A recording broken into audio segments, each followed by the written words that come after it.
Hey, everybody, welcome to a special author spotlight of Buzzing About Romance. I am Becky, and joining me for this episode is author Melanie Moreland.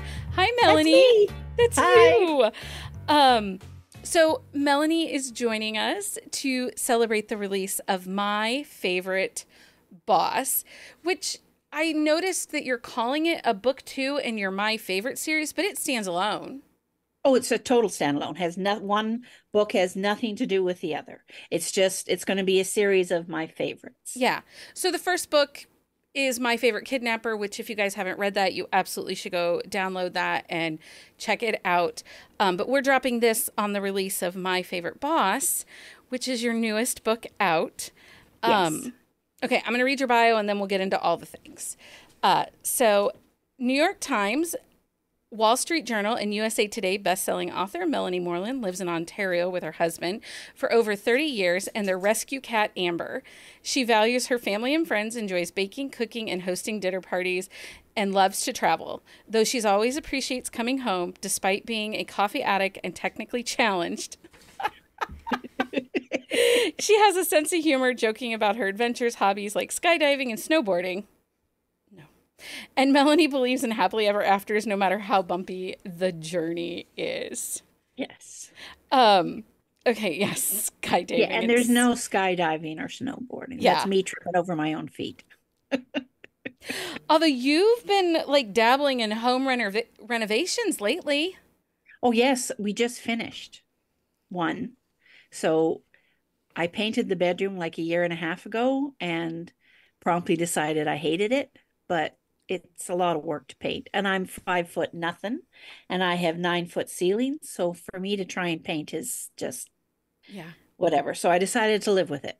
But then when we were in Louisville, I walked into the hotel room and went, oh my God, I love this color combination and I want this in my room. So I took pictures and went to my local paint store and said, can you match these colors? And they did. So now I have 3 walls that are a bisque color and one wall that's a deep, rich, royal navy blue. Yeah, it's beautiful. And I bought this huge headboard bed with an upholstered headboard and, the silver, whatever those are, Rivets. Yes, all down the side.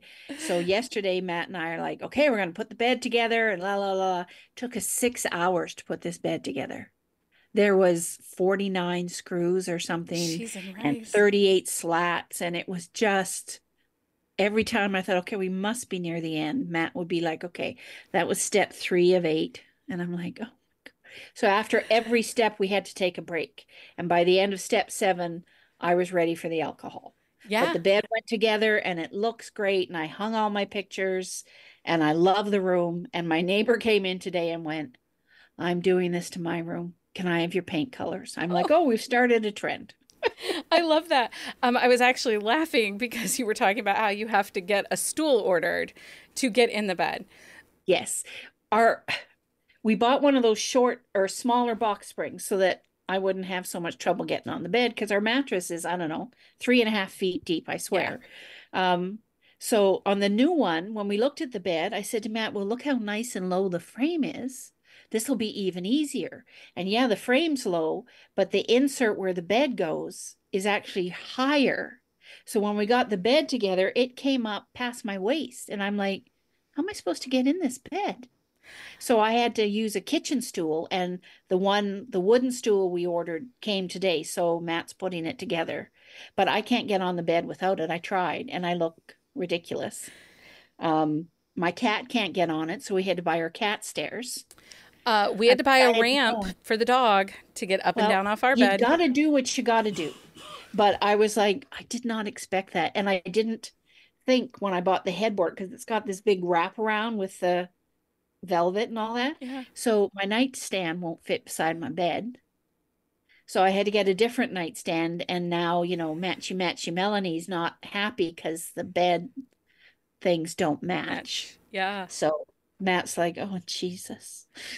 He says, are we going furniture shopping? I'm like, no, I'll find something on Antique or Facebook Marketplace. I'll find 2 pretty night tables. That's fine.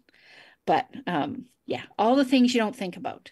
Yeah, I have a special way I have to get into bed all the time. I like have to basically stand beside it, kick one leg up and like roll into the bed because Yes. it is above my waist also. Yes. It's Yeah. just Yeah. oh, No, I get short it. people. Short people problems. It's Yeah, all right. short people problems. So, Melanie, we caught up on your life. You went to Louisville. You've been all over the place. You were in Maumee, Ohio for a book signing. Um, Yes. you also have a bunch of other book signings coming up. You're going to be in, well, first of all, you're going to be at the Novel Grounds. Yes, in Chesapeake on release day for My Favorite Boss. And you have to buy a ticket, but you get a book with Yeah. your thing. And we have some special pre-order incentives that you're only going to get if you pre-order. There's a secondary character in the book that sort of is his own little star. Um, and so he's featured in the art card. And I'm very excited about that, doing that signing. Um, so Matt and I are driving down the day before so we can do a little shopping because I love shopping the States. Um, and then we'll do the signing and then we'll head home. Um, Um, it's exciting that you get to do these bookstore things, but also, so you are kind of on the cusp. You are a bit of a groundbreaker, a little bit, because you are kind of this new hybrid where your paperbacks are being distributed from Waterhouse Press. yep. And then you have the indie rights to the ebook. So the ebook's in Kindle Unlimited, you guys. It's out today. The audiobook is available out today. No, No. September 17th. Well, yeah, but we're recording this early, but we're Oh, not dropping this till the just 7th. shut me up now. Just shut me up. We're recording this at a couple weeks in advance, Can but you cut that part out? no, it's fine. It's fine. Um, Listen, I didn't even remember we were doing this. I know, right? Things happen. It's okay. Things Life's hard. happen. Um, Yes. So everything is out today. The audiobook, yeah. ebook, Kindle Unlimited, all of it will be out today. But so 2024 has been kind of an exciting year for you because your series, The Contract with Yeah. Richard the Asshole, because that is the only way. He is your meanest Yep. hero. He is my meanest hero. He just a mean And I jerk. wrote him to be, I wanted to make him the awfulest person I had ever met. And I based him on someone in my real life who was horrible, but there was no redeeming the person in my real life. Um, and when Karen or when my editor read it, she said to me, I don't know if you can even redeem him. And I said, well, let's see if I can. And he just showed me the way. And I think Penny had a lot to do with it. He does. He gets Yeah. redeemed. He does have a great redemption arc and actually character arc. I used him as an example as one of like it's an achievement of a character arc to be able to take a character that is so self-involved, self-centered, almost narcissistic, Oh, completely. and you can see his growth in this, 350 page book. We see his growth that and it isn't overnight. Like love doesn't fix him, his attraction to Penny doesn't heal him, but instead we get this natural evolution of how he starts to see that the world is bigger than Richard and Richard's problems. Oh, yes. And he said it to Katie. His anger didn't change her. It was her sweetness Yeah. that changed him.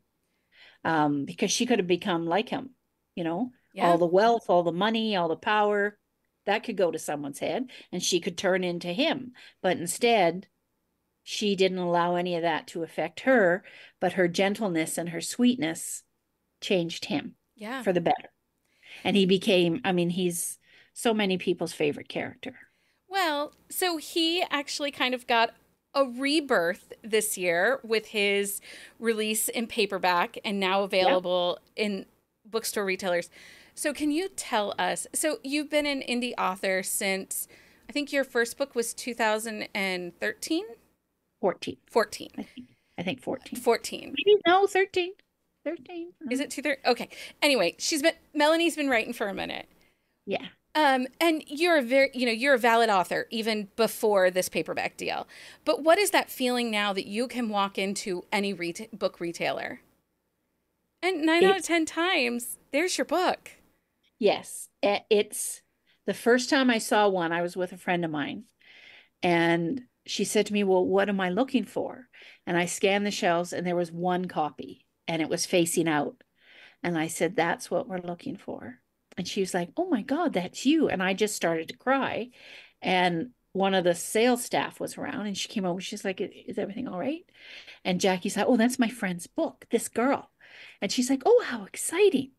And I said to her, "I think I have to buy it because it's, the first time." And my friend said, "No, I'm buying it because I want to have the first one you saw," which was really cool. So the lady was very funny. She's like, "We actually have a few more in the back, but we only put them out."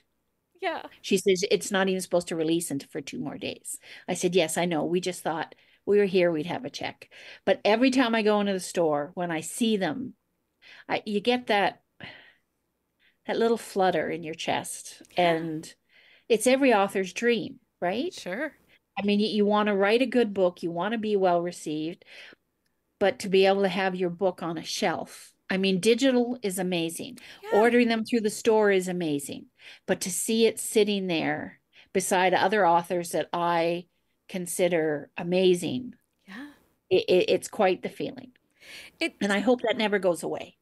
and I know you and I have been hanging out for some time, and I think that your emotions and feelings and your heart is very true and genuine.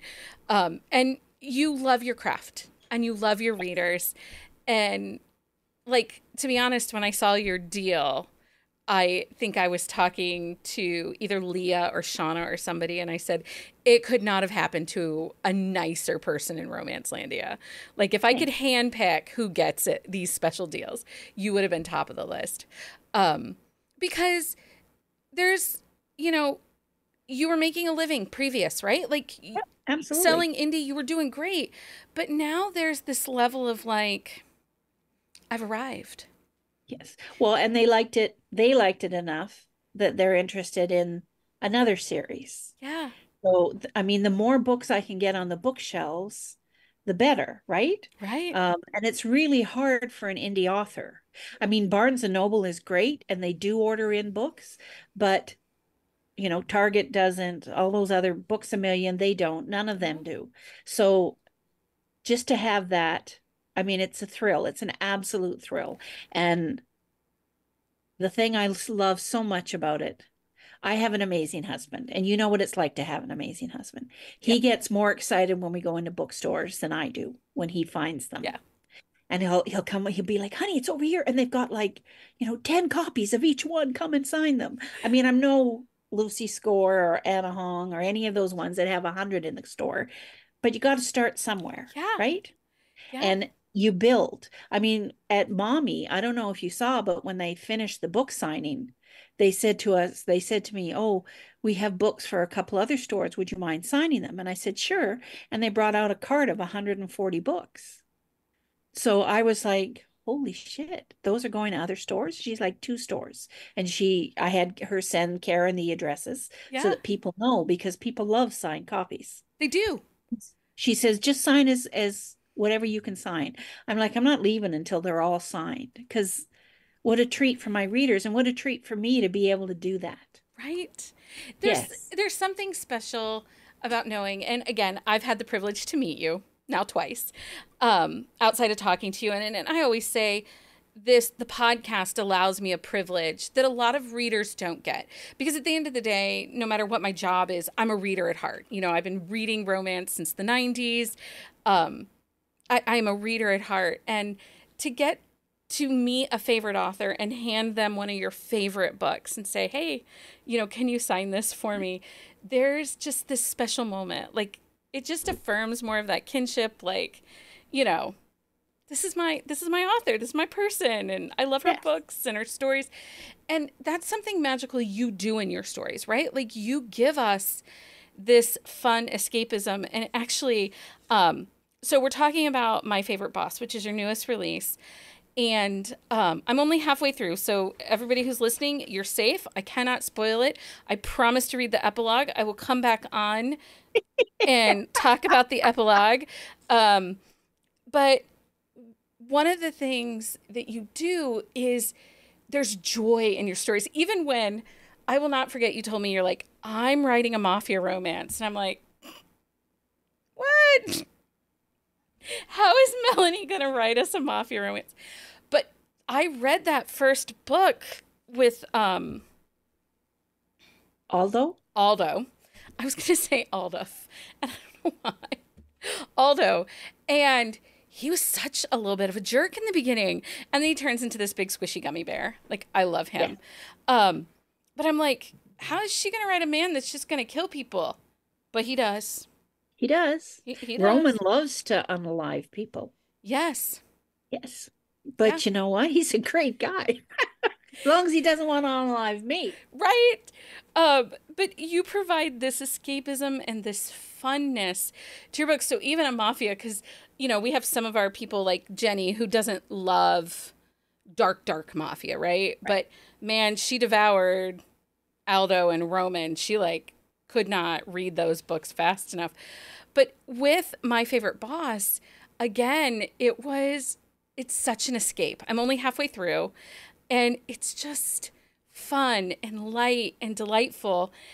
And I want to know, how do you do this? How do you go into each of these stories and say, okay, this, because our hero, Alexander Bain, he's kind of a bit He's of a com prick. Like, yes, he's complete. he's a He's grouch. not as bad as Richard, but he's shut himself off to everything else but his work. That's Yeah. his entire life is what he does.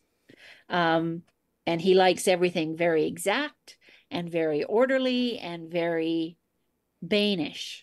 Yeah. That's sort of become a thing with Karen and I. And I'll be like, you're being very Bainish today. Karen Uh, is kind of Banish. Like, I see this. I see this. I'm Yeah, glad. I She's see going to this. hurt you for that, though. Probably. I will pay for this. Um, so I needed a whirlwind to come into his life, and I Yeah. needed someone who literally falls apart, is either falling down or is late or is sassy. He's used to nobody talks back to him. Nobody calls him anything but Mr. Bain. Nobody nobody would dare. But she's not scared of him No.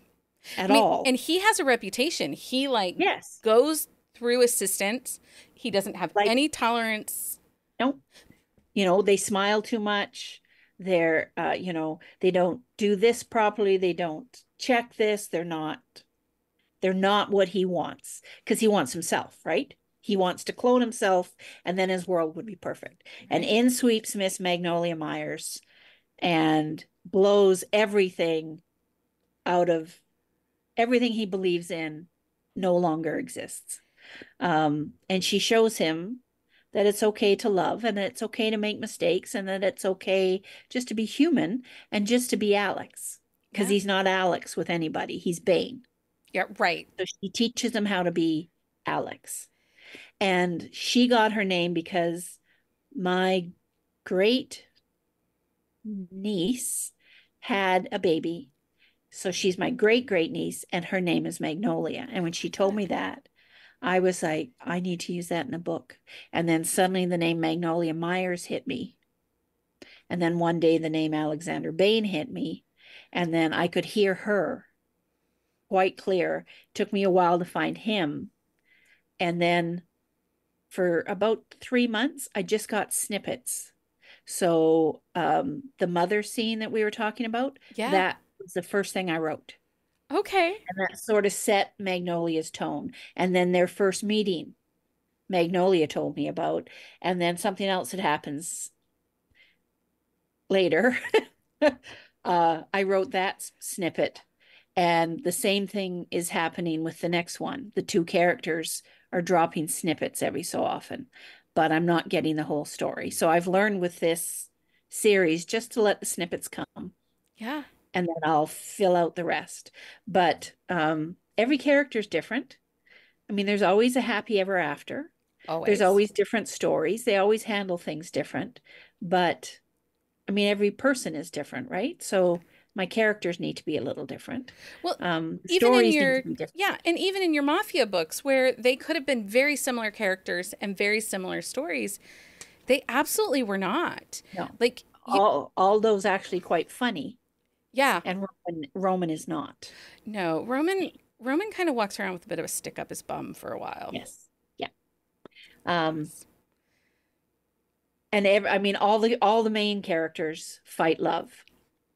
Let's face it. They That's what all we, do, but even in yeah. like your Reynolds Restoration series, I recently did a re-listen to those because I needed just like a comfort listen. And your audiobook narrator is John Lane, and he's my favorite. Like, I mean, I love Sebastian York. Don't get me wrong; everybody knows that, but John Lane is just next here. And you use Maxine Mitchell Maxine. Yes. together, and they're phenomenal. So They're magic. I was doing a re-listen, and I think I was like through book 3, and I'm like, seriously, do these people not just look around and be like, oh, everybody's falling in love? I should just get in line. Not one of your characters gets in line. No, nobody gets in line. No. And that's half the fun, is watching them fall in love, seeing what the heroine does, or seeing what realization they come to that gets them to realize, that they're actually in love, because they're in love long before they ever realize it. Oh yeah, Um, yeah. And I don't know if you saw the live last week in my group. Maxine Mitchell was on with I me. didn't. I missed it. Okay, well, it's in the group. You can watch it. Okay. And she reread a scene that she had done, that when I was listening to the audio to proof it, I was laughing so hard I had to stop and go back to make sure the words were right. And I said to her, "Can you read the fine scene?" She's like, "Oh, sure." So she read it, and I was laughing just as hard listening to it the second time. She just, they both breathe life into the characters. Yeah. There are some narrated books I've listened to, I don't want to say dull, but they just don't do it for me. They Oh, get, and I don't know, I mean, I think we tried to figure out, I think Maxime's done she. 26, 28 books of mine, even more. I think she. The only one I think she hasn't done is the contract, the amendment, and the those I think three. there might be three she hasn't done. And, but John's done them all but one. Yeah. But they work so well together, and they know me, and they know my words, and they know how my characters are. So they get me. Yeah. Um, so and I understand when I'm doing something now, I make myself little notes. I'll be like, oh, I should tell John about this, or I should tell Maxine about this. Um, they just, they bring the characters to life. And Yeah. when the characters laugh, they laugh. When the characters cry, Maxine makes me cry when my characters cry, and she's reading it crying. It makes me cry because it's so heartfelt. I've lucked out with those two, Yeah. and I love working with them. They're so And my great. first question, as soon as it's okay, book is done, letter off to John, or I call him and I'm like, "Are you available? And is Maxine available?" Yeah. And they always fit me in, even if it's last minute. But I try and schedule a year ahead with them Sure. so that I know I have them. Is that so when you sit down to write? Because that's one of the things, you know, I've been reading romance a long time, you've been writing romance a long time, but there's such a joyfulness in your books, even when they're chaotic. Like in My Favorite Boss, um, Magnolia is a whirlwind and it's a little chaotic, and you're kind of like, how are these two ever going to get together? Like, how is this going to happen? But there's this undertone of joyfulness when in your writing and in your books, and I definitely read it within your like restoration series. Is that joy? Is that you coming through? Is that your writing coming through, or do you work really hard to make sure that there's that underlying joyfulness? Um, Like, is it I don't think I conscious? work hard at it. I think I'm old. Same, sister. Same. We're not Um, that far off. um, I'm at the point in my life where I'm doing something that I love. I love to write. I love doing the characters. I love being able to see my readers. I love to be able, home is my comfort. Right. So to be able to work from home, to be able to be here, it is joyful. And every time I write something and sit back and go, I don't take praise very well, but every so often I sit back and go, that's pretty good.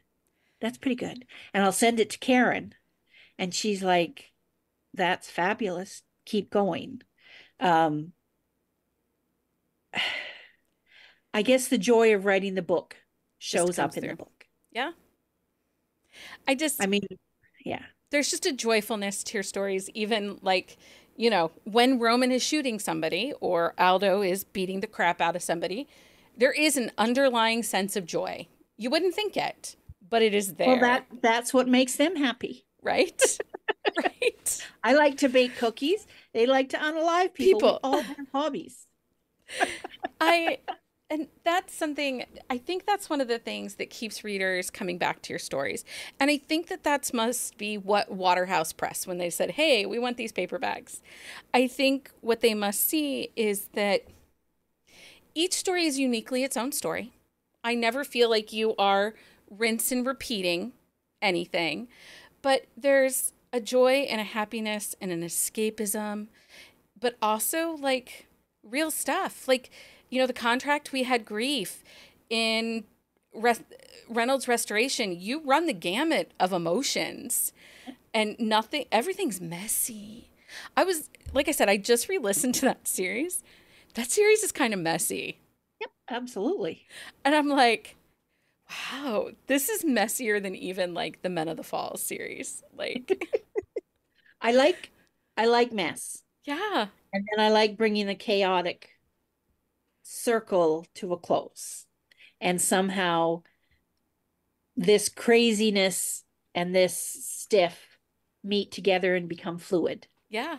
because one helps settle the other. One brings some life into the other, and the other brings some stability. So there's always going to be characters that are black and white. So I bring them together for the gray. Um, and my life was very much like that. My life was very chaotic before I met Matthew. And then he brought a stability and a peacefulness to my life that I'd never experienced. So I try and bring that. I I mean, often, I've said it before. I'm very lucky with my yeah, partner. I So, often refer to Mike as my voice of reason because if I didn't have him, messy, chaotic, I would have half finished products and all sorts of chaos reigning. But I'll be like, oh my God, I have this idea. And he'll be like, okay. And he listens. And he'll be like, well, did you think about this? Or did you think about that? Or how are you going to do this? Or how does that work? And I'm like, why you always got to rain on my parades? Just got to be the but you voice of need reason. that. I do. I need someone to rein me. Um, Karen's emailing. Let's just make sure that I'm not. No, I'm good. Okay. Okay. I thought maybe I was screwing up. And I'm very lucky in this world. I've met people like you who I adore and I get to talk books with. I have a team around me that I trust with my life, Yeah. that encourage me and pump me up when I need to be pumped up and slap me when I'm getting imposter syndrome is big with me a lot of the time. So I think it is with a lot of authors. I think it's Uh, real for anybody in the creative yes, realm. You know, obvious. I have that. You know, I had an author, TL Swan reached out a couple weeks ago, like her team. Hey, she'd really like to come on your podcast. And I'm like, my podcast? Like this little thing? Because that's weird. Um, It's not little. I know, but It's great. it just feels, well, and I had, okay, you will so appreciate this. I had a fan encounter, but I didn't know it was a fan encounter for me at first because I'm so oblivious. I went to CalypsoCon. It was held outside Detroit this year. Yep. And I couldn't go for the whole weekend, but they invited me to come to the signing. They're like, "Hey, just come to the signing. You are welcome. We'd love to have you." Very gracious. I was very grateful. I went and I was standing there talking to Golden Angel and another author. Right? Um, and this woman walks past and she's like, "Oh my God, I'm so excited you're here. I'm such a big fan." And I thought she was talking to Maud, the other author, or Golden. Like, I'm like, "Oh my God, yeah, aren't they the best?" She's like, "No, you. I listen. I watch all the time." And I'm like, "Oh, Oh, thank you for listening." I'm like, people don't when you yeah, if you're not in this world, it's very unreal. I mean, when people come up to me and cry because of something I said in a book that helped them or did brought joy to their life or something, they don't know what that means to me. That's what gets me through the down parts. yeah. That and Karen kicking my ass. Well, Um, I'm fairly it, certain it she kicks my ass through messages often too. So Karen's a great ass kicker. she's really good. Um, I always tease her. I'm like, Waterhouse Press must dread your emails because they'll send out a thing saying we're doing this, this, and this. And I'll be like, oh, that's great. And then she sends them a list of, I'm doing this. Now what are you going to do? And I'm like, they must just sit back and go, holy fuck. What are we going to do with this lady? She's a Yeah. badass, but she's also the sweetest. So, Well, she's part of me. If I stopped writing tomorrow, Karen would still be in my life yeah. for the rest of it. Um, You can't get rid of me either. Like, best friends here, friend. Best okay. friends. Um, no, I consider myself very blessed. I mean, I did this as a hobby. I did this because Matt worked so many long hours in Toronto and I needed to fill in the time. And I tried publishing a book and, I sold, I think, 40 copies of my first book. And I think I sold 200 of the next one, maybe 1,000 of the third one. And I was like, oh, this is great. It's enough. It, pays for a little weekend away somewhere every year. We're great. And then I put out the contract and my life changed. And I wasn't prepared for it. I had Yeah. no idea. And I mean, I quit my job, we moved, we did all sorts of things.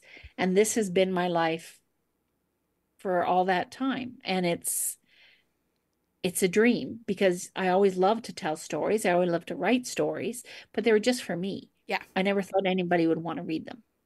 They want to read them, and they should want to read My Favorite Boss. So, My Favorite Boss is out today, September 17th, 2024. This is a grumpy sunshine, boss employee, close proximity rom com. Magnolia is a little bit of a fish out of water. Yep. Because she's really never come up against anyone like Alexander Bain. Which is probably good because Yeah. she didn't treat him any different than she'd treat anybody else. She didn't. Okay, In so fact, she enjoys putting him in his place. she does. Like, yes. And her sass is next level sass. Like, I am here for this sass. Like, is Magnolia, is she kind of modeled after Karen? Actually, I was going to say she's modeled after me. Okay. I mean, I tend to be there's some true life stories woven in this book. oh, So okay. especially if I'm drunk, or when I get to know you really, really well, I'm exceedingly sassy. Fantastic. Usually when people first meet me, I'm very quiet and shy, Yeah. but get a few drinks into me. Karen has a video of me wildly drunk and having a great time and killing it at the table with the jokes and the stories, Oh my God. which I would never do completely Be sober. sober. That's so Um, funny.